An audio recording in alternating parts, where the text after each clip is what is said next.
I don't want to, Aura. Tired of secrets layered upon top of more secrets? Shadow, a voice said in my ear. Coming from? All I saw was a vast nothingness. Why did the voice sound so familiar? I don't have much time, so you need to listen to me. I just hope that you can hear me. Who are you? I tried to ask, but my voice was non-existent. The stallion's voice spoke again, close to my ear. Listen, Shadow. If you can hear me, you need to go find Spitfire's Flight Academy. A group of ponies live there. They're called the Annihilators. Find a way into the base and talk to the mare who runs things. Tell her the night still runs free, and she will help you. Your pip-buck can get you into the basement. There, find answers. What do you mean? I don't have time to go wandering off on another mission. I have to get my friend back. I tried saying, but it still seemed like I didn't even have a voice. Be safe, and don't worry about your friend. You'll see him again, the voice said. Then, everything around me went silent. I felt myself slipping away, the darkness calling me back to its uncomfortable embrace.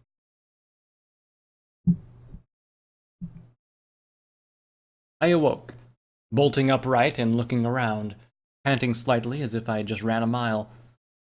I was in the back room of the clinic at Frosty Summit. Dr. Cottage was sitting in a chair throwing a large red and gray ball against the far wall. It bounced and he caught it again. When I bolted upright, he looked over at me. Oh, good, you're awake. How long was I out? I look like a timepiece? He responded, tossing the ball back at the wall again. Damn it, Cottage, how long was I out? I don't want to hear any of your sarcastic bullshit. He rolled his eyes, took another one of his pills, and said, Fine. You've been out for a few hours, and before you go shooting off questions about what happened to your buck friend, I don't know. The Griffin tried to look for him once you were out. Same for the Sarge. But they didn't have much luck. That's all I know. I have to find him, I said, trying to get out of bed. But Aura walked in just then and glared at me. What do you think you're doing, Shadow? She said, her voice telling me that getting up would be a bad idea. He's trying to do something moronic. What else? Cottage said, tossing his ball. Get out, Cottage. I need a word with my employer, Aura said, training her deadly stare on him. He just rolled his eyes. Fine. I'll be in my office. He looked back at me and continued. By the way, I did my examination on you and found a couple of interesting things. When you're finished here, talk to 21. He'll explain. He walked past my Griffin companion and shut the door behind him. Once he was gone, Aura walked over and sat next to my bed. Taking one talon, she forced me to lie back down. I tried to resist, but my body still hurt from my fall. Aura, we don't have time for this. We need to go get Stardust back.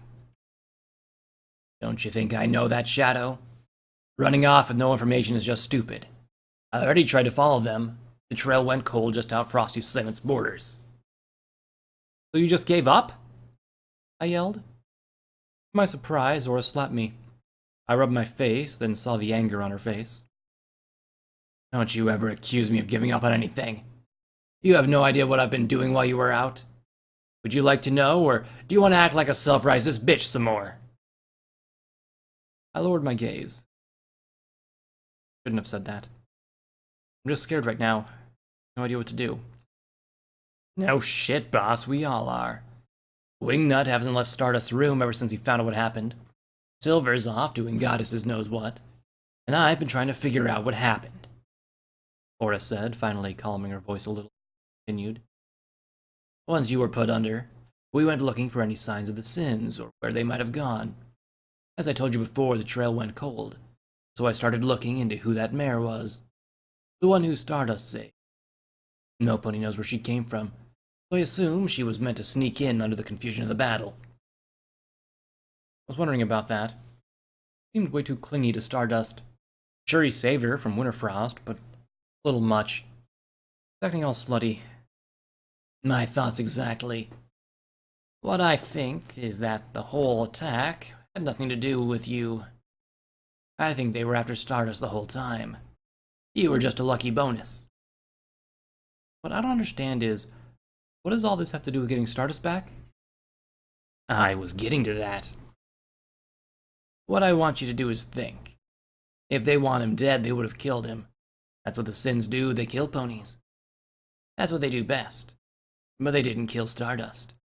They took him with them. That means that they need him alive for some reason. Which means for now he should be okay.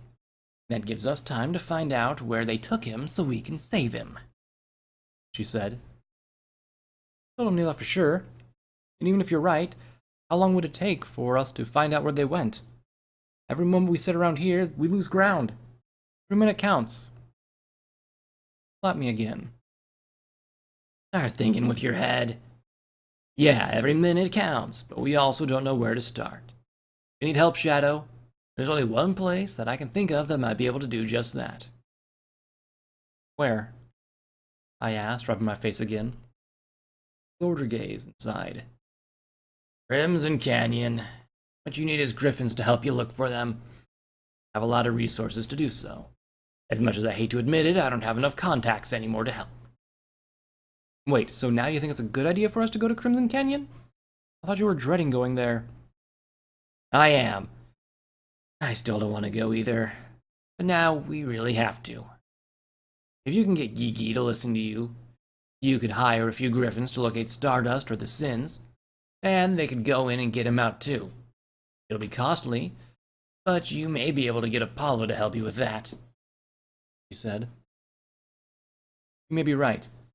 And I have to go there anyway, so might as well kill two birds with one stone. No pun intended. She gave me a flat look. Anyway, you should also know that getting into canyon is dangerous as well. Looked at her a little puzzled. Why? Because you'll have me with you. The Red Talons always have lookouts posted, and once they see me coming back home, they'll try to stop you. You'll have to show them that I'm contracted with you. Then they'll take you to the leaders to verify everything's okay. They may even take away your weapons, and not be very nice to us about it either. You just have to do what they say and keep your comments to yourself. Fine. So when can we head out, and how far are we from Crimson Canyon? We can head out soon. We just need to restock our ammo and make sure that you're okay to leave. As for how far we are, honestly, it's not far. The problem is that there isn't any roads that would get us there quickly. The mountains make it too dangerous. We'd have to go back a couple hours down the path towards New Pegasus, then head south back towards the west to reach it. Take a couple of days. A couple of days? We can't wait that long, I said, almost jumping out of the bed. I know, but we may not have to. I could fly you down there myself, and it wouldn't take much more than an hour or so. The problem is we have Silver and Wingnut with us, and I can't take them along. The look she gave me when she said that told me that what she meant by that statement. You want me to leave them behind, don't you? I don't want to, but at this point it would be the best. Wingnut would do well here, and his talent for fixing things, he could do a lot of good. I know Silver and you are mere friends, but even if she can take care of herself out there, it's still too much to ask her to come along into something so dangerous. It would be best for both of them if they stay behind, Horace said, her voice getting quiet as she spoke. I could tell she wasn't any happier about this than I was. I sighed. A point, the mission has gotten dangerous. Even more so now that the Sins are still coming after us this far west. I don't want anything had to happen to Wingnut or Silver, but at the same time, can't make them stay behind. At least give them the option and see what they want to do. We could do that, but if they insist on going with us, we'll lose a lot of time and travel. I know, but as much as I hate it, maybe a sacrifice we'll have to make. I'll have to trust that Stardust will be okay till we get there. Okay, you're the boss. Remember, if something happens to him, that extra time we lost is the reason why. I did warn you, she said, getting to her talons. I should go find Silver and Wingnut so we can talk this out before you make up your mind. I urged a hoof out and took hold of one of Aura's wings. Wait a second, Aura. She looked back at me. What? I need to know what I'm getting myself into when I go to your old home. Can you finally tell me what happened that you got banished for in the first place? For a long moment, she just looked at me with sad eyes. Then she moved and sat back down. Shadow. To put it bluntly, I broke one of our 10 rules. The 10 laws of the Red Talons. Were laid down by our founder a long time ago. When I was younger, I used to think that the rules were stupid. I'd push the limits on whatever I could get away with. But I always followed those 10. Because if you break any of them, you're no longer a Red Talon. Back then, it was a fate worse than death to lose your family and company.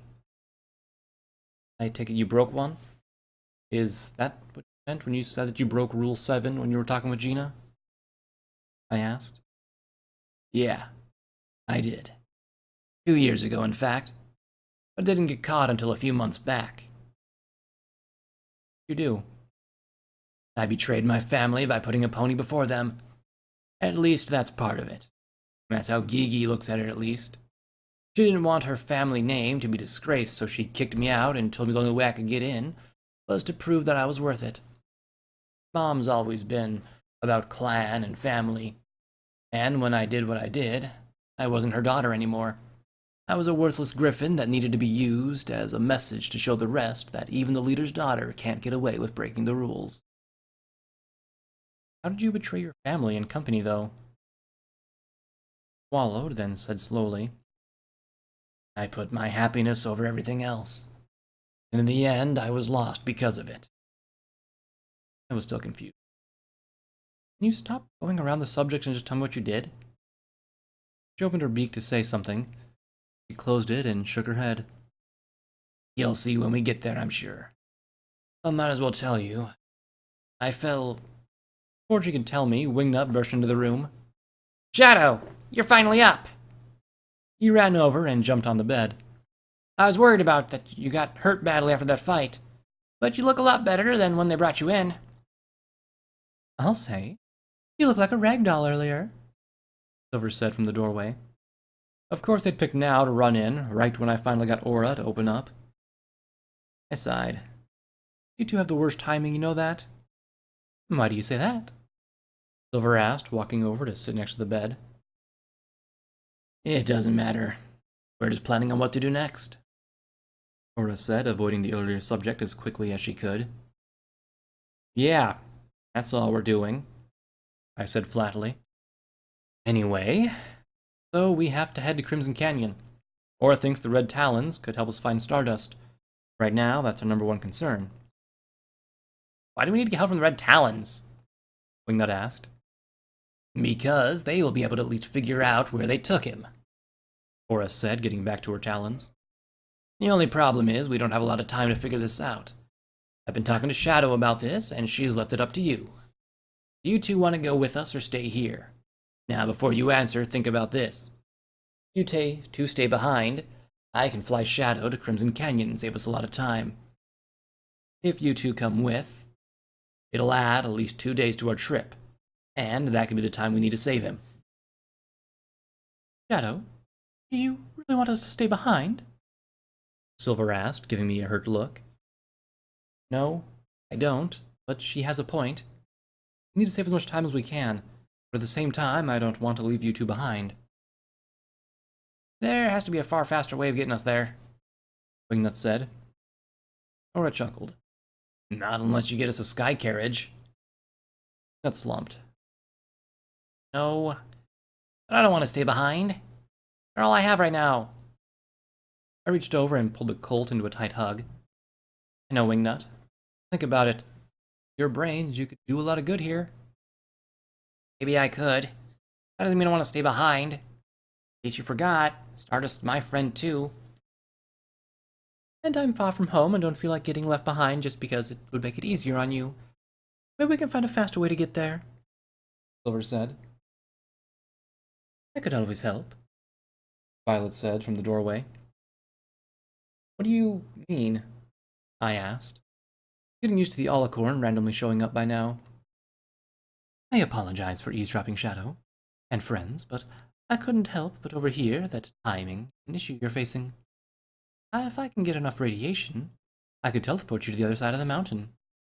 It would get you close enough or right to Crimson Canyon, she said. You'd really do that for us? I asked, a little surprised. Of course I would. You did help save the ponies that lived here, and I also feel partly responsible for Stardust's abduction. I shouldn't have let that mare get past me like she did, Violet said. Cora shook her head. Don't blame yourself. We were all fooled by that bitch. You had more going on than we did. Don't worry about it so much. You lost 2 of your alicorns and some of your ponies. You need to worry about them, not us. She smiled a little. That may be true, but still I feel a little guilty.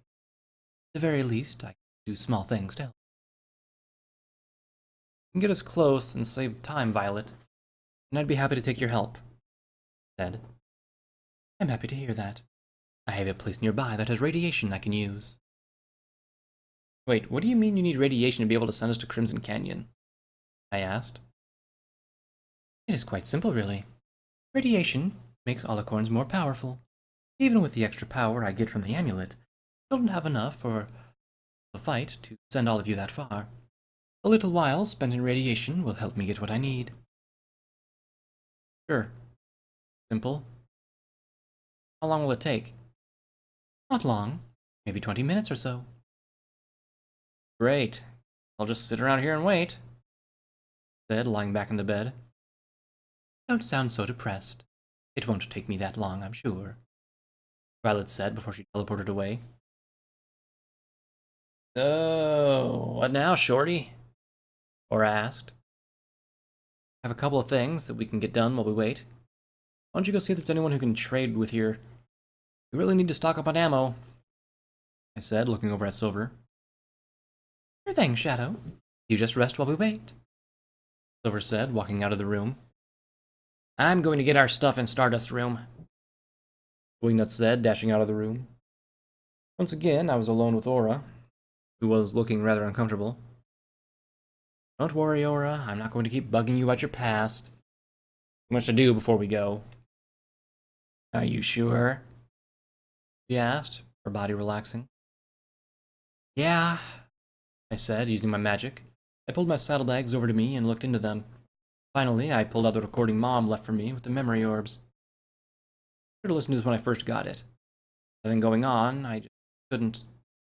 Now that I have time, I should get this over with. Do you want me to leave you alone while you do? I smiled and looked over at her. Actually, staying here with me? Sure, no problem, boss, Cora said, sitting back next to my bed. Let's see what your mom has to say. I took the recording in my pip book and waited. Encrypted, recording detected. Attempting to decrypt. Recording decrypted. Playing audio file. I held my breath as the recording started. At first, I could only hear a little static in the background. And then, Mom's voice echoed on my pip book. Hello, Shadow. I'm glad you were able to get the recording from Lonely Hearts. He really is a good pony. Well, synth, but you still never know if some pony will do what you ask him to do. Anyway, before I ramble, first off, I hope that you're doing okay out here. You know how hard it is to understand how things work in the wasteland. Putting you through all this breaks my heart. In my last letter and recordings, I've told you I can't tell you much because I feared that another pony finding this pip book and what they would do when they discovered it. That's why I had Auntie hide what she could. Through her knowledge, she probably went overboard. She does like to show off her skills whenever she can get away with it. The reason that I left the recording for you is a big part of it because the memory orbs I left you. The first 2 are my own. They will help explain what I was working on and what I had to do. There are more than out there, but due to unforeseen circumstances, some of them are gone. Maybe you'll get lucky and find some of them. A couple were lost near Cartwheel when I was visiting an old friend there. No matter. The ones that you need to see are the 2 that I left with the detective. The last one is a big deal. At least to me it was. I was lucky that it found you. You see, 200 years ago, back before the bombs fell, there was a team of ponies and a griffin called the Children of the Night. They lived in New Pegasus area for a couple of years before everything blew up. The project I'm working on has something to do with them. They left behind something big that could change everything for Equestria. That last orb was what showed me what I needed to do, and where to find what this old project of theirs is. For me, it helped answer a few questions that I had. The feeling that I'm missing something in it. I'm not sure what it is, but I can't shake the feeling that there's something else there, since I can't seem to find what I'm sure is there. I'm hoping you'll see what I missed. I can't really trust this story. I mean, who knows? I'd be wrong, but I doubt I am. So watch it, when you can, and give yourself a little time. It's a long one. If you do see something, make sure you do your best to remember what it was. I have a feeling that we'll see each other again one day, and I'd like to hear everything you've learned. There was a pause for a moment. I figured the recording had ended. Then Mom's long-tired sigh came echoing out of my pip buck. Her voice sounded odd, almost like she was holding back sobs. It's so hard for me to do, Shadow. I'm so tired of always trying to stay 50 steps ahead of every pony. Most days I wish I could just give up on this foolhardy quest of mine and go back and find you, making a life that doesn't revolve around lies, tricks, and death. I want you to know everything that's going on and understand why I had to leave you. I wanted to. If I could have, I wouldn't have left you in the stable. But my cover was blown, and I couldn't take you away, not after you started to make a good life for yourself. I know you'll never believe me, but I hate every moment, and you're stuck in that hole in the ground. Most days I can't even get myself to work, because I keep thinking about my little girl, what she's doing, who she's becoming. I'm missing out on so much of your life, and when I finally get to see you again, if I'm lucky, you'll be grown, and I'm sure you'll hate me for what I put you through. I just want you to understand that I had to do this. Equestria needs me to finish this quest, even if I have to give up on everything that I love. One last thing to tell you. While you're out there, try to stay away from the Steel Rangers, who work with this branch of the Hidden Sands. We didn't end up on good terms. Elder Appleslice isn't a bad mare, but she's still a Steel Ranger, and just like all of them, technology is the only thing they care about. The only reason I was allowed to join was because I had the Mark II. Later, they saw what I was capable of, and I worked my way up the rank. If for some reason you have met them, I'm sure they will try and get you to help them find another Mark II. Since you can't remove the one you have, they'll try to get you, help them find another. If they ask you to help, say no, because there are only 2 more out there. One is in Trotston, and they have more than enough firepower to keep the Steel Rangers at bay for a long time. It would take a full-on assault of the city, and they wouldn't risk that for one piece of tech. Well, I don't think they would. Anyway, that only leaves the last one that's in the stable. That stable is dangerous, a place you don't want to go to. Trust me. The ponies in Trotston told me why, or what's in there, and you need to stay far away from it. I don't care what they offer you in return. Just don't go there. Anyway, I have to cut it off here. I have more work to do and a trip to make soon. Stay safe, and make sure you watch those memory orbs. I love you, my little star. I hope you find what you're looking for. The recording ended, but I kept looking at my pitbuck for a long time. Then I pulled the recording out and threw it at the far wall, yelling, "Yeah! Would have been nice to know that shit beforehand, Mom!" Fuck. You leave me this information and you still don't tell me anything in it that I can use apart from the fact that you left me memory orbs?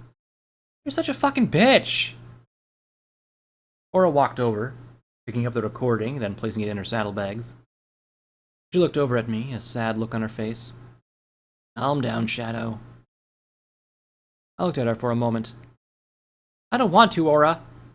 I'm so tired of secrets layered upon top of more secrets. She came back and pulled me into a hug. Because you can't change what happened. You need to start looking at things differently. I took a deep breath. Then, in a calmer tone, I replied, What do you mean? Your mom did what she did because she thought it was the right thing to do. She wanted to come back to you so many times that it hurt. You heard her on the recording. She was almost in tears towards the end. I killed to know that my mom cared that much about me. Think about it this way. She cared about you so much that she made sure that you stayed in a safe place to grow up, she said, holding me tighter. Finally, I hugged her back. A small tear left my eyes. I could feel them getting a bit glossy. You have a point. It still hurts. Just wish you would have stayed, that's all. I know. And when you do find her, either good or bad, you can tell her how you feel. I laughed and pulled away. Better watch out with being so nice, Aura. You have a reputation to keep. Yeah, don't go telling ponies. I just laughed again and got out of bed. Since Violet isn't back yet, how about we go talk to Wrath? I have a few more questions I need to ask him before we head out. Who knows, maybe he knows where they took Stardust. Yeah, not a bad idea. Let's head down there and have a word with that asshole. We arrived a few minutes later, down in the lower levels of the lodge. Wrath was still there laying back on his cot, whistling a merry tune to himself. Winterfrost was on his own cot, trying to cover his ears. A small smile came to my lips as I watched Winterfrost toss and turn, trying to ignore the red unicorn. When I walked further into the room, Winterfrost looked over at me. Oh, great. Like my day wasn't bad enough. Now I have to deal with you? Don't worry, Winterfrost. I'm not here for you. I'm here to talk to him, I said, pointing over at Wrath. Whatever. As long as you can get him to stop that annoying whistling. What's the matter, Winter? You don't like my rendition of March of the Paris Sprites? Wrath asked with a laugh as he continued.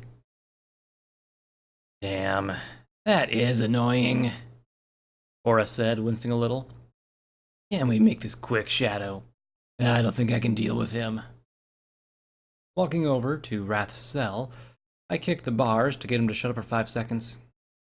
Enough, Wrath. About time we had a chat. He stopped whistling, rolling his eyes over, looked at me. What can I do for you, courier? You can start by telling me where your friends took Stardust. He closed his eyes again. And why would I tell you that? Because you're the one stuck in a cell with a magic-canceling ring in your horn? So what? I could always use a break from all that fighting. This is a nice vacation. Can't say the same about the company, or the ponies guarding me, and the service. He waves his hoof dismissively. Don't get me started. He grins and looks at me sharply. Apart from that, I'm quite comfortable here. I looked back at Wrath in shock, the way he worded that last part. I remember Stardust saying something exactly like that back at Hidden Sands. Words and actions to a T. Why did you just say it like that, Wrath? Wrath kept his grin, looking at me coldly and spat at the ground. Wouldn't you like to know? Aura pulled her spear off her back. How about this? If you tell us what we want to know, we'll let you live. He laughed again. Like I said before, go ahead and kill me. You'd be doing me a favor. Reaching up, I pushed Aura's spear down. What do you mean? You told me that before, but I don't understand why you'd want to die. If you really hate being a sin so much, then why don't you keep helping them? I told you already, I don't have a choice in the matter. Wrath said, his eyes getting a distant look to them. I sat down and tried to see past the angry exterior. What I saw was a pony in pain, one whose anger came from a long time of hurt. What happened to you? Why did you become a sin? He sighed. I told you already. I don't feel like telling you my life story, kid. And how about just a little bit about yourself? Stuck in here anyway. Do something with your time. Not like your team's coming to get you. For a moment, all I saw was anger in his eyes, and they softened a little. Yeah, you've got a point. Since I'm bored anyway, I might as well do something. He moved to sit on his cot again as he continued. Do you know why we're called sins? I had to think about that for a moment. far as I knew, no pony is telling me that they were named these 7 sins of equinity. Not really. All I know is that you're all criminals of some kind. He chuckled. Yeah, you could say that. Every member of the Sins has committed a major crime. All 4 Pegasi have been marked as Dashites. But instead of sending them away, the Enclave put their talents to better use. Even Pride committed an unthinkable act, and because of it, he became a Sin. From what I heard, he requested to become the new Pride. He was still loyal to the Enclave and always would be. I'm the only member who never committed a crime. So why are you a member of the Sins? Cora asked. He's full of bullshit. That fucking murderer murdered his entire family after he lost a job a few years back. He's lucky he's even alive right now, Winterfrost said, his voice filled with anger. Wrath's face grew angry again, and he looked ready to tear the Pegasus apart piece by piece. I intervened. Winterfrost, keep your mouth shut before I have Violet come down here and make you. Whatever, he said, rolling onto his cot.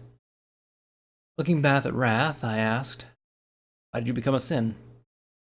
He took a moment to answer me, his eyes softening again. As he said, my family was killed. Before I met Pride, I was happily living in Nimbus. My family were soldiers that helped protect the city back before the war. We were one of the only families up there that weren't researchers. When the bombs fell, we were stuck in the clouds. We joined the Enclave and always stayed as guards for 2 centuries. When I was on duty one day, I met a nice mare. Her name was Slight Breeze. We fell in love and got married. We had 2 foals, and my life was perfect. Then I met Pride, the leader of the Sins. He wanted a new pony to replace Wrath, the one before me. He wanted me since I was the best marks ponies in my unit and knew a lot of useful spells. I turned him down, telling him that becoming a Sin wasn't something you just did because you wanted to. It was for criminals like him. I bet he didn't take that well, I said. No, he didn't. He told me that I was right, and he was the one who chose his members, and it was a rare thing for him to offer a job to a pony like me. I turned him down, and told him I'd never join. His sad eyes grew even sadder as he continued. I came home the next day and found Pride in my house, shadows rolling around him. He was standing over the bodies of my family. He smiled and told me now I'd have to join him, or face execution. At first, I didn't know what he meant. Not until the guards showed up. Long story short, I was arrested for the murders. I was sentenced to be executed. And guess who stepped in to stop me from dying? Pride? Yeah. He made the offer again. And to save my own skin at the time, I took it. It was the worst mistake of my life. Like I said before, I used to be happy. My life was great. And then Pride stepped in and destroyed everything. Cora cocked her head to one side. If he killed your whole family, then why do you work for him? Because Pride is stronger than I am, and I don't want to die by his hooves. I want to kill him. Once he's gone, I'll take over the Sins for myself. And again, I'll have at least a little respect. If I can't get that, then I'd rather just die as long as it's not by that golden piece of shit. Wrath said.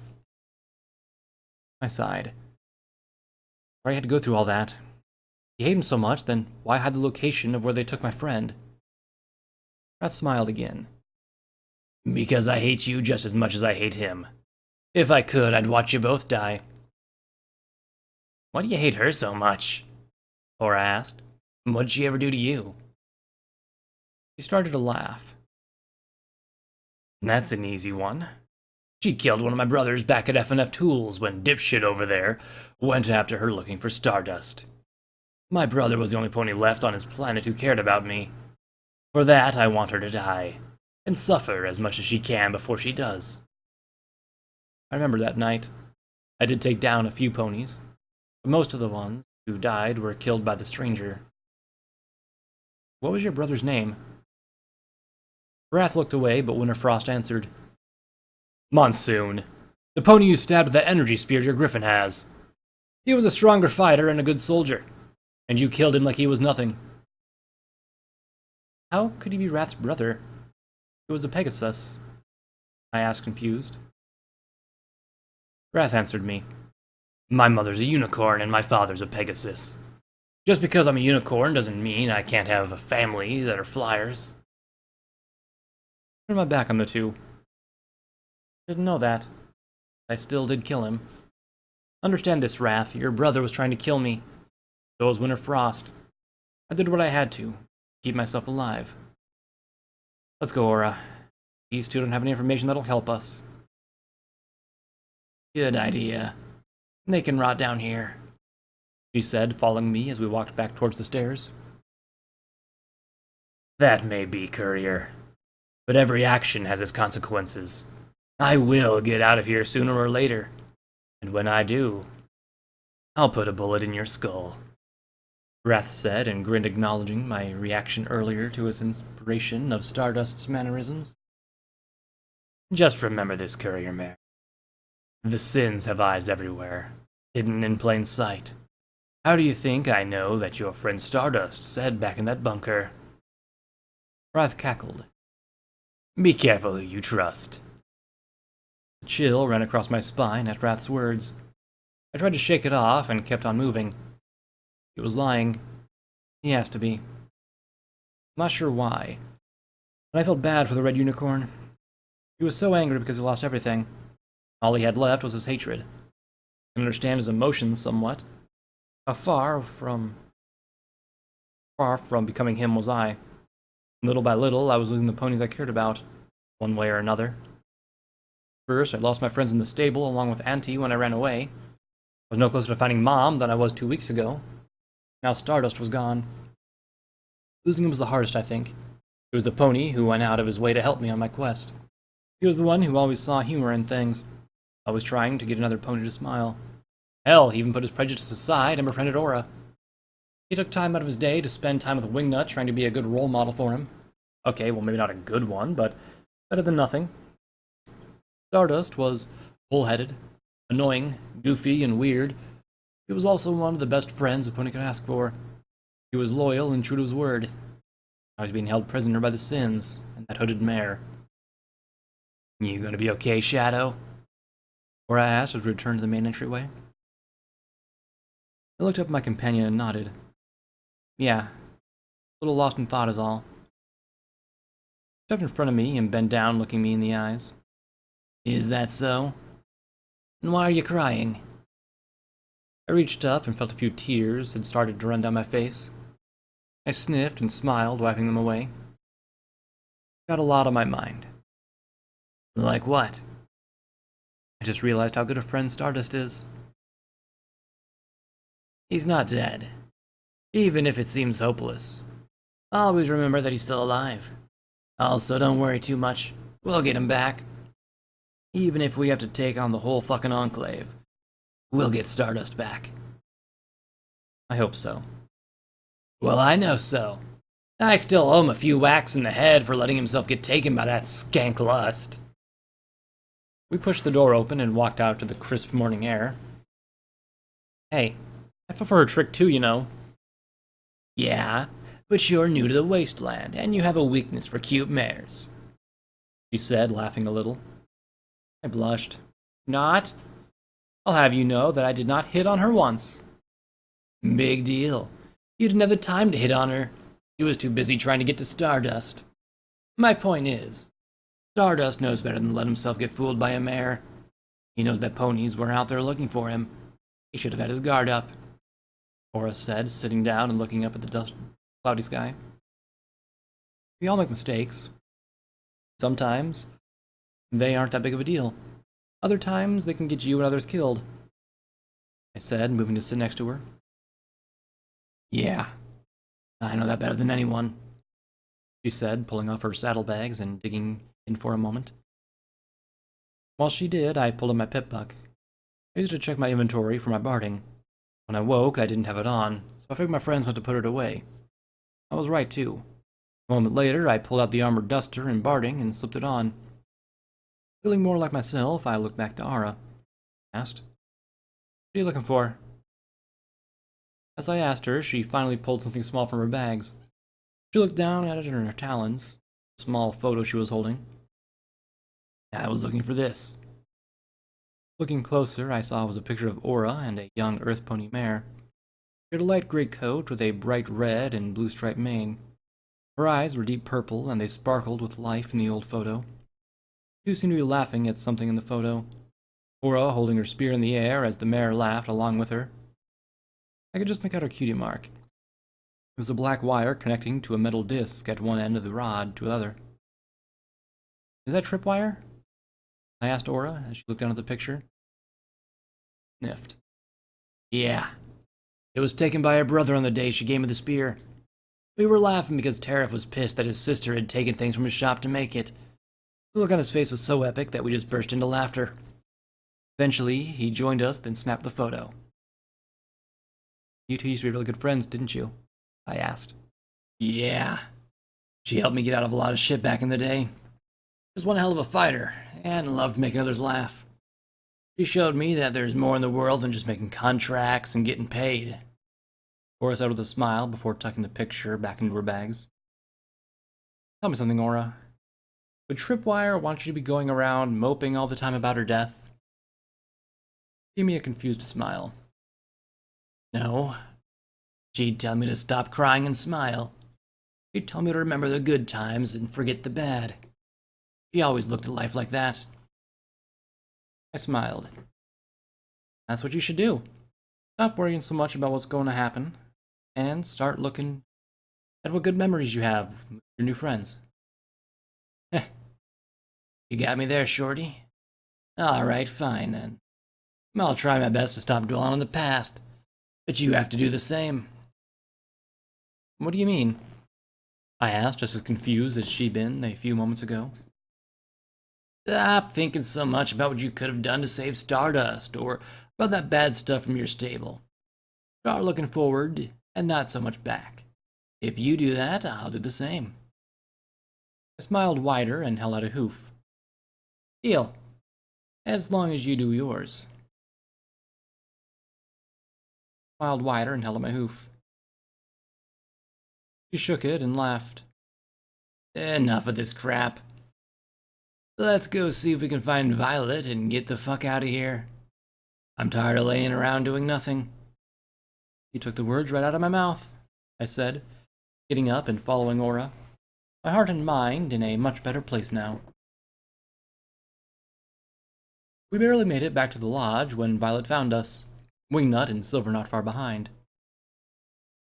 Expecting you two to be outside. Is everything all right? I smiled up at the large alicorn. She was glowing a little. Guess that's something to do with that extra radiation she'd soaked up. Everything's fine. Needed some fresh air. Good to hear. If you're ready to go, then I think I have enough power to get you to the other side of the mountain. Violet said confidently. I've been ready. Get this over with, I said. Before anything else could be said, a loud commanding voice of doorstop echoed from upstairs. Shadow Star! You're not going anywhere just yet! Oh, hey doorstop. What's up? I heard you were going to get help from the Red Talons, to help find the cadet, he said as he glided down towards us. Yeah, and I still have to deliver a message to them from the Queen. Good. Hope they'll be able to be of help. I wish I could. I'm not sure if they took him back to 97 or someplace else. Why'd they take him back to his stable? I thought they all wanted him dead, I asked. Normally, you'd be correct, but the cadet is a special case. You see, when he was taken there as a newborn, he was one of 50 foals that was being used to test out some new kind of training. I don't understand what most of what they were doing did, but in the end, of all the ponies they'd experiment with, Stardust, Hailstorm, and 3 others were the only ones who blossomed into what the Enclave calls the perfect soldier. They put a lot of time into making Stardust into what he is. They won't just throw that away because he escaped and made life hell for them for a while. I don't know for sure what they'll do, but I know that they won't kill him. Well, if they did take him back to Stable 97, where would we find it? Ha! Easy. You can find Stable 97 here.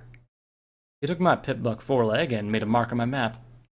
It's a little north of the ruins of Winopolis and St. Parish. But if you want to break him out of there, you'll need an army. I looked down at the map and at how far away his old stable was. Halfway across Equestria. Why would you two come this far away? Horace spoke up. Winopolis is a dead city. There are only a few ponies living there are. The towns around it, however, are run by the Enclave. It's one of their very few ground-populated areas. And most of the time they use that to house the unicorns they don't want living in Nimbus. They wouldn't want to be anywhere near the old stable once they're gone. That's right. Stardust flew west, and when I was out of here, I got my hooves on an old pit buck. I used his tag to follow him out here. Fortunately, all I found was a nice mare living in New Pegasus. She told me she'd given the pit buck off a nice young stallion who wanted to get rid of it, Doorstop said. So I take it as a long shot that he's gone back there? Most likely he isn't. But at least you'll have a place to start once you hire those griffins. Oh, and before I forget, I'm gonna be heading out later to visit with this queen you told me about. Figure that since she sent you all the way here to find me, I might as well hear her out. I brightened up a little. Glad to hear that. You won't be disappointed, I promise. I hope you're right. Because seeing as how this wasteland is my home now, I want to keep the ponies in it safe. Watch out for the sins. They might go after you next. Wingnut interrupted. Don't worry about me, small fry. I got a few tricks up my sleeve, and I don't see any reason why they'd come after me. I'm just an old drill sergeant now. I ain't got that many screams left to put the fear of the goddesses in any pony, He said with a laugh. You all have a good trip and good luck. Thanks again for the help, Doorstop. And stay safe, I said as he walked out the front door. When Doorstop was gone, Wingnut walked over to me. I noticed he had Stardust's rifle on his back. Hey, Shadow. I went up to Stardust's room and got his stuff. Figured he'd want it back once we rescued him. I smiled at the Colt. A good idea, Wingnut. I'll be happy to get it back. He reached around and pulled the sniper rifle off his back to give it to me. You hold on to his rifle. Taking it in my magic, I looked it over. I noticed he had modified it some since I stole it from the town of fiends. He said he'd make it perfect for a Pegasus to use while flying. Like he had.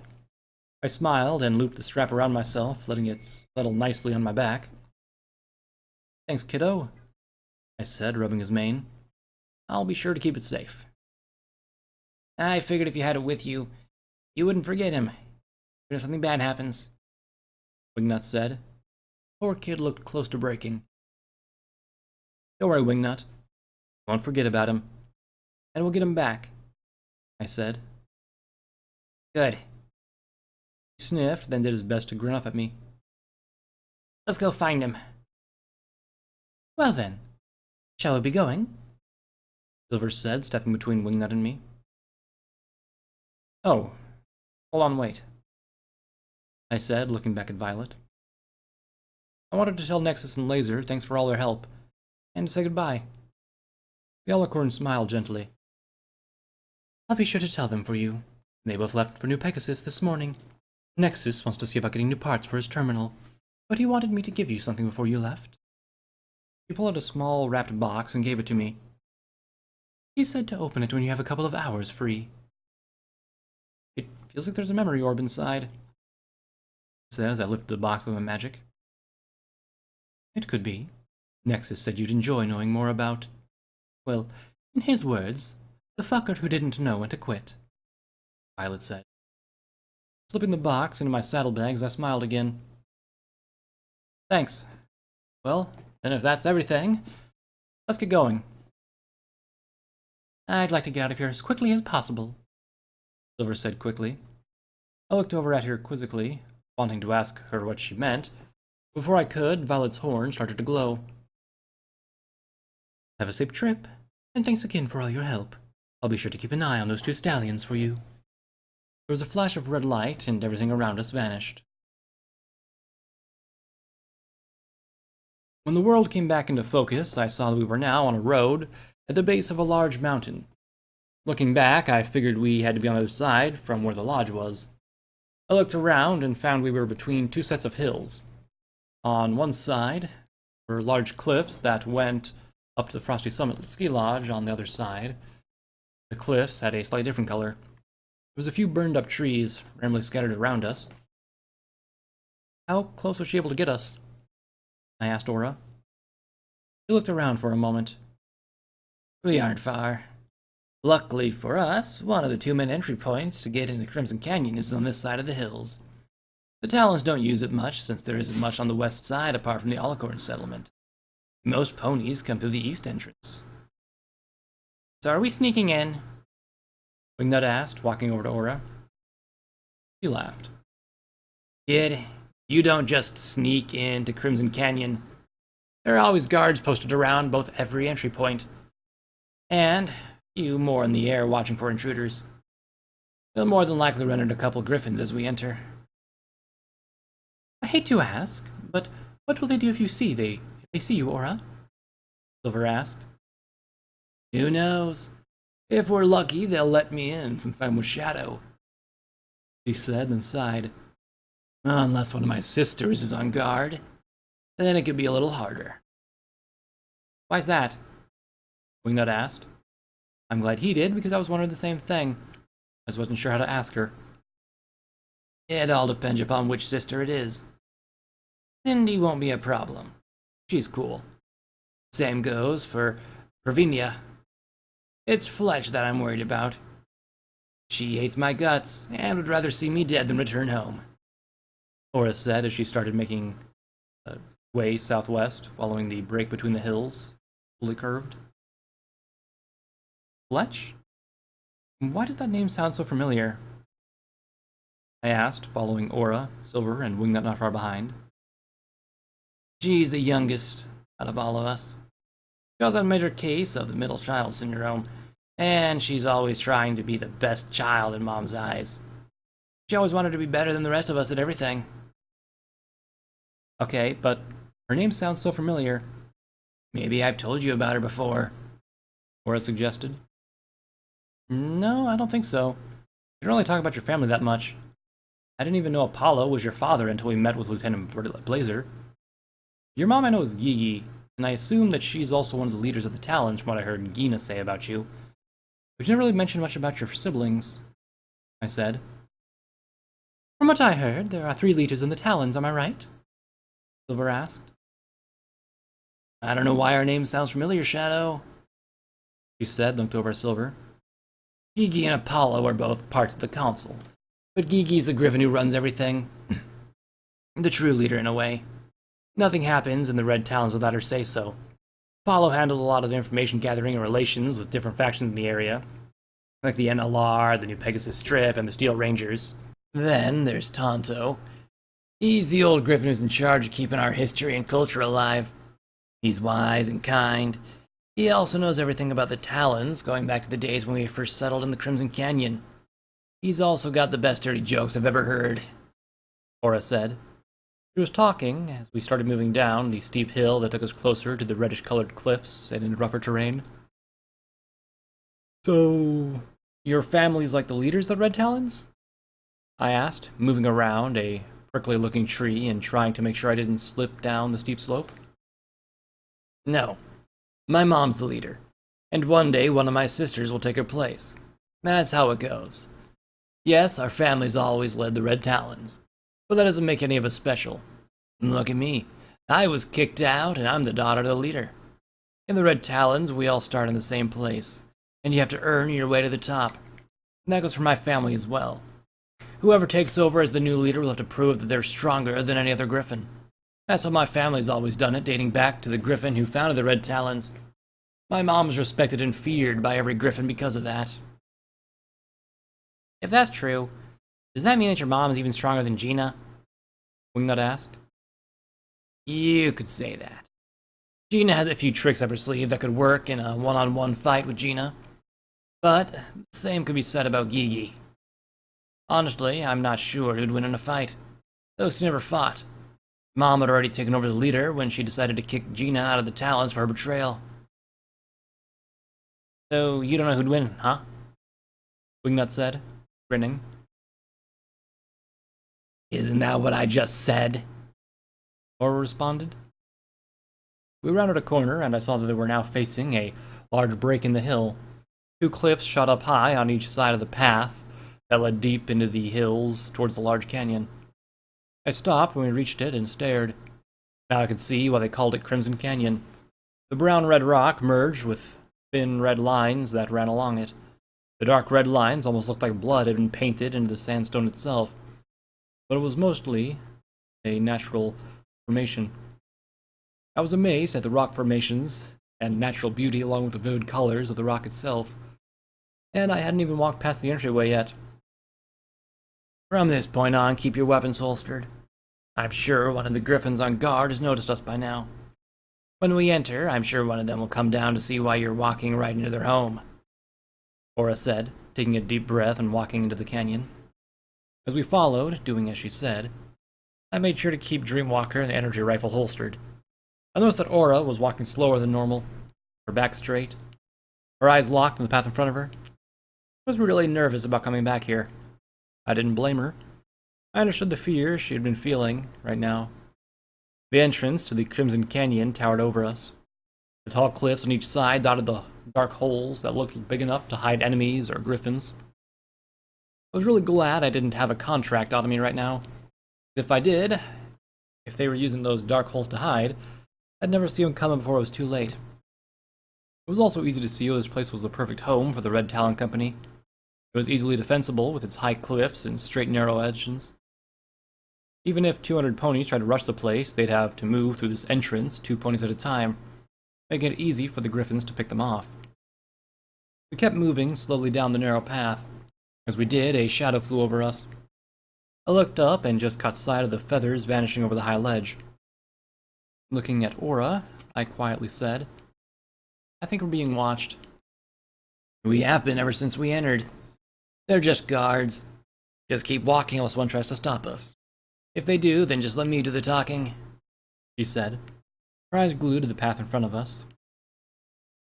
Are you sure it'd be a good idea for you to do the talking, Aura? Wouldn't it be better if Shadow did, since she's the one that's coming here to help? Aura asked. If he was keeping close to my side as we followed the griffin, a little silver was hanging back. When I looked over at her, she just had a pleasant look on her face, as if this was nothing new to her. Normally, yes. Since I've been banished, I'm not allowed to even tread in the dirt here, let alone go this far in. If they stop us, and they will, I'll have to explain to them why I'm here, and that I'm with Shadow under contract. Even then, it might not work. Silver finally spoke up. What's the penalty for disobeying your banishment? It depends on the mood. Normally, it's a fight in the arena to prove your worth. Other times, it's death, Aura said. She finished the last words, 3 griffins landed. 2 with modded rifles trained on us. The last held a long sword in her talons. She was a color similar to Aura, with dark gray instead of black, but her red markings matched. She also wore a red bandana on her head with a symbol I'd seen before on it. That bandana flashed in my memory. Fletch was that griffin who ambushed us on the way to Hidden Sands.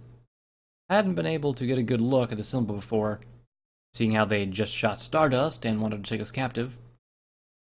This time, I wasn't so pressed for time, and I wasn't trying to save my own skin. At least, not yet anyway. The symbol was a 3-clawed talon, gripping a crescent moon from the side and surrounded by outstretched griffin wings that touched at the tips. She took a moment to look over me and the party, then her gaze fell on Aura, her sword moving and coming to rest an inch from Aura's right eye. It must be my lucky day. Here I thought I was going to be boring, seeing how I got stuck on guard duty. But who would have thought that you'd be stupid enough to come walking in here like this? So tell me, Aura, what could have driven you to do something so stupid? Were you just tired of living the lonely life of a talonless griffin and decided to commit suicide? Or did you just up and forget that you're not welcome here anymore? A small smile pulled at Aura's beak. Hello to you too, Fletch. Long time no see. No, I didn't come here of my own accord. I'm on a job. She looked over at the other griffin's shoulders. and smiled wider at the two male griffins that had been with Fletch last time I met her. Hey, Pluck. Hey, Gruger. Glad to see you two are still here. Two males seemed to brighten up a little, and the taller one, Groger, waved. Aye, Aura, it's been ages. Shut up, both of you! Fletch screamed at them. They both shut up and backed up a little. Sorry, sir. Aura started to laugh. Damn, you're still as angry as you ever are, aren't you, sis? You know what? I'm glad you were the one that was on guard duty today. I was worried it would have been Mom. I'm not ready to see her yet. Fletch growled a little. I moved the sword closer to Aura. I wanted to do something, but I remembered what Aura told me. Don't call me sis, or her mom. You aren't part of this family anymore, Aura. You lost the right to do that when you were exiled. I was never kicked out of the family. Only the Red Talons. Can you please let us pass? My boss has business here. Over my dead body, Aura. Fletch said, glancing over at me. We don't work for ponies like her. She's lucky to be alive after what she did to Gus. Apollo forgave her for that. She was only defending herself, and you know as well as I do that he shouldn't have been anywhere near that fight. Aura responded, her smile gone now, anger replacing it on her face. Be that as it may, I'm not letting you pass. Why not, Fletch? Are you still mad about losing the contract to the courier mare? Or are you just jealous that she contracted with the freelancer griffin instead of the Red Talons? Aura mocked. I could swear Fletch turned as red as her feathers. Fuck you, Aura! And it's Captain Fletch! For fuck's sake. I can't believe you came back here with another pony. And here I thought you wanted to find a way back into the Talons. But here you are starting the same old shit as before. In a flash, Aura darted forward, ducking under Fletch's sword. She took hold of her sister's talon and wrenched it aside, making her drop the sword. Then she twisted and kicked up, throwing Fletch onto her back, then pinned her to the ground, her spear out and glowing a bright green and pressed close to Fletch's neck. Why don't you shut your fucking beak, sis? Or if you need another lesson on who's the better fighter. She tried to kick Aura off, but she didn't seem to be able to move much, with the way Aura pinned her down. A second later, the two males had their rifles up, aimed at Aura. Pluck saying, Come on, Aura. Let her go before we have to do something you'll regret. Fuck you two. She needs to be shown her place in this world. Aura responded, looking down into her sister's eyes. Not wanting to get worse, I walked closer and said, Aura, let her go. I think she's learned her lesson. And I looked down at Fletch. I'm here to see Apollo. He asked me to come by when I could. I also have a package to deliver to him. At business with your talent company? Aura got off her sister and walked back over to me.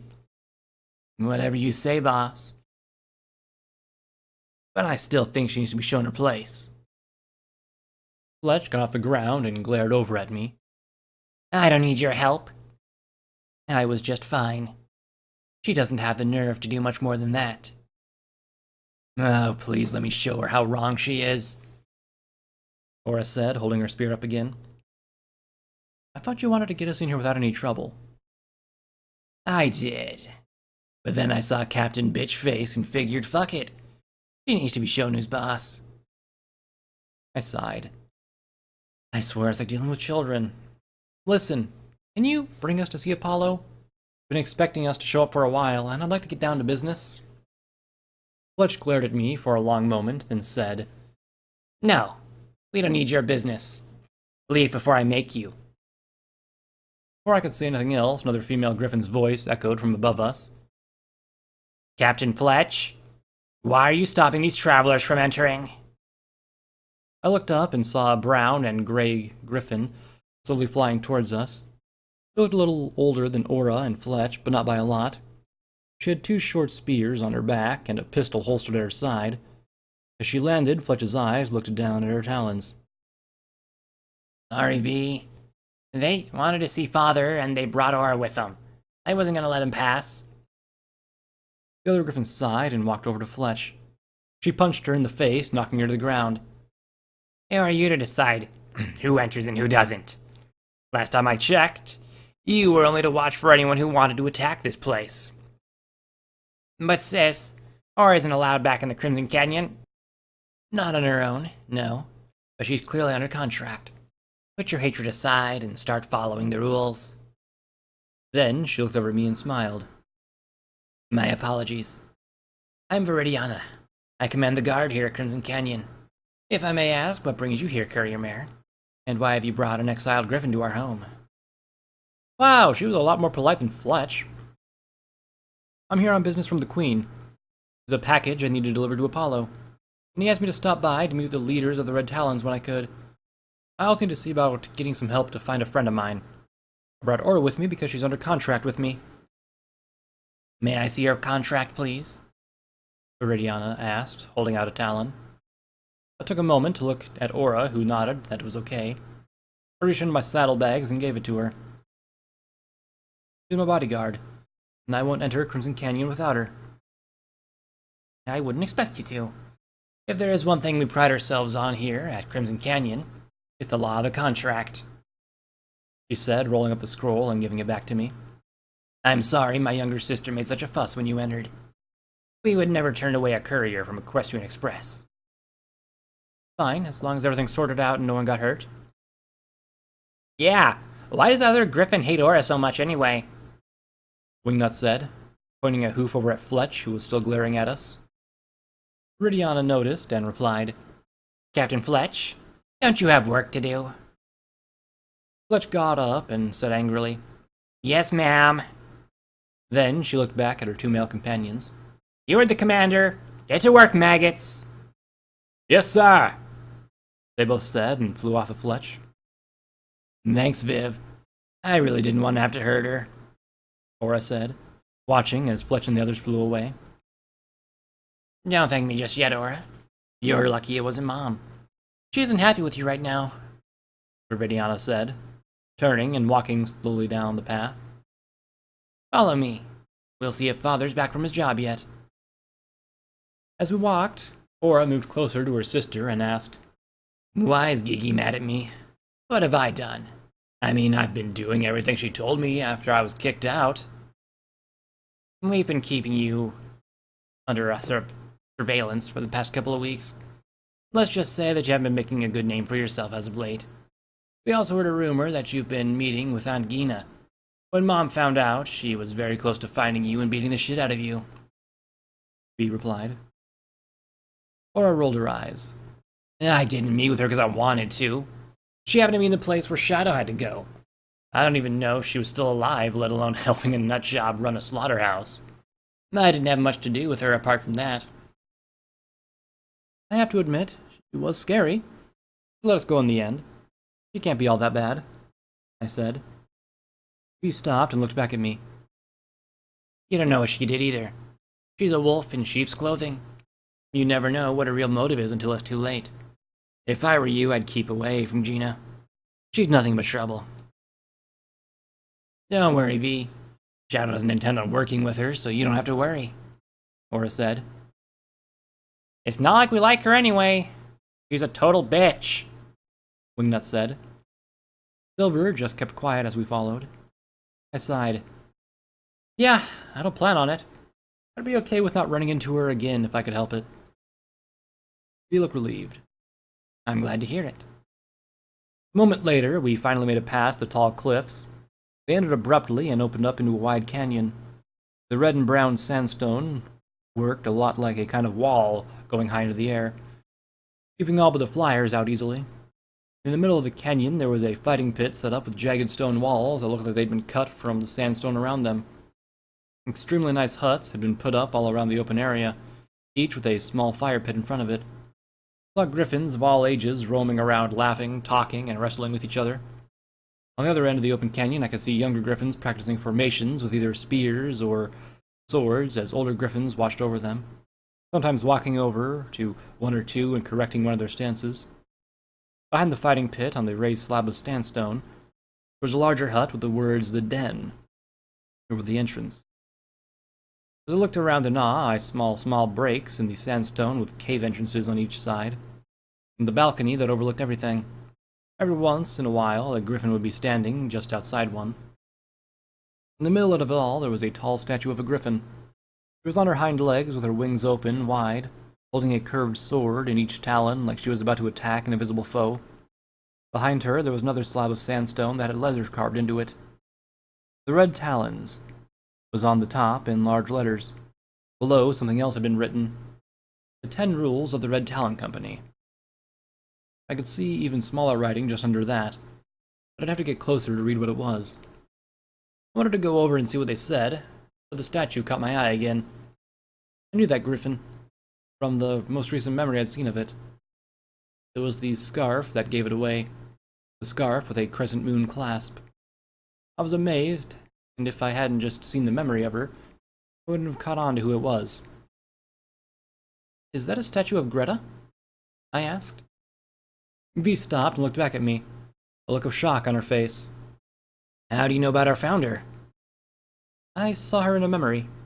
She used to be a member of the Children of the Night during the war.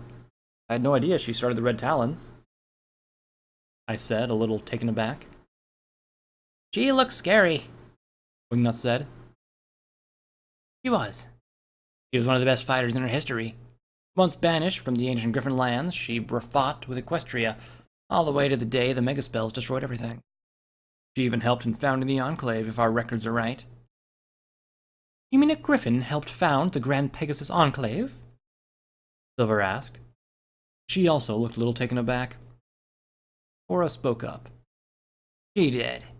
But something happened after a few years after the megaspells. She came down here, found a few griffins with no place to call home anymore, and founded the Red Talon Company." "Wow. I wonder what could have made her leave everything she knew to start this," I said, remembering how devoted she was to Night Stalker. What could have made her leave to start this? What if Nexus said was right? Night Stalker was around for a good 40 years after the war. She would have had to leave her friend to come down below the clouds like that. "We don't know much about her before she came down here, to be honest," Aura said again. "It's true. But we know that she was despised the Enclave ever since she started the Red Talon Company. Though Tonto would know more. He's the one who keeps the history of the Red Talons," B added. I shrugged. Not like it matters now. It was a long time ago. Doesn't tell me what I need to do right now. But in the back of my head, I wanted to know more. Maybe once I found Stardust, I'd be able to come back here and talk with Tonto to see what he knew. "So, what's on the stone that's written behind her?" Aura groaned, so V answered. "Those are the 10 unbreakable rules of the Talon Company, written by Greta herself. They're what make us different from the most other Griffins, Talon companies around the wasteland." "What happens if you break an unbreakable rule?" Wingnut asked.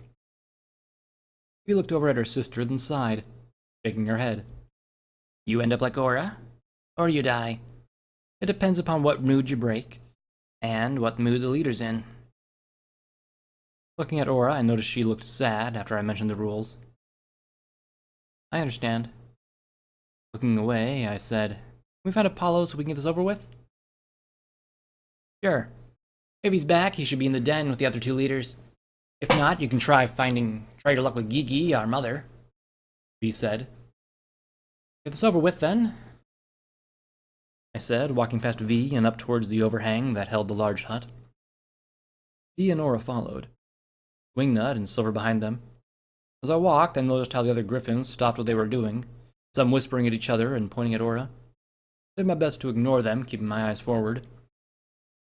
Once I reached the entryway to the hut, V stopped me. "Let me go in and check who's there. Last time I checked, Mom was meeting with another pony about dropping a contract. Just wait out here for me." "Fine. Don't take too long," I said as we walked into the hut. As we waited, Aura moved a little closer to me. "Hey, Shadow. Can we talk?" "I've got nothing else to do while we wait, so sure." Before she could say anything, Silver walked over. "Aura, Would it be okay if I walked around a little while we waited? I want to check this place out a little more. Aura shrugged. I don't see why not.